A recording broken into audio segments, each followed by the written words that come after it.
लकड़ी ते आरिया जी एकदम यूसुफ दा सारा मिस्र व्यापारी सुभान अल्लाह मैं तो लोकी पुछदे ने के लगदे मेरे दिल दा यार महबूब है कर दिल मेरे ते असर गया एदा जालिम सख्त बरूद है नहीं अखी थकदियां नहीं दिल रजदा रंदा नजर दे कोल मौजूद है गल यार यकीन ते मुकदी है मैं मर वैसा देसी पढ़ के ढोल दरूद सुभान अल्लाह से शाद वेखी दुखिए तू सुख पुछना तेरे अक्ल दी हद वेखी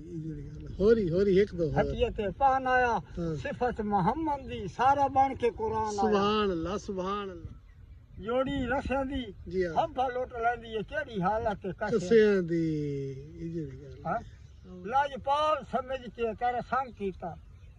लाजपाल दा काम नहीं सट वजदा मैं जिणक के चरमाई ना आखे दिल मेरा कच वांगू फट वञे ओ अपने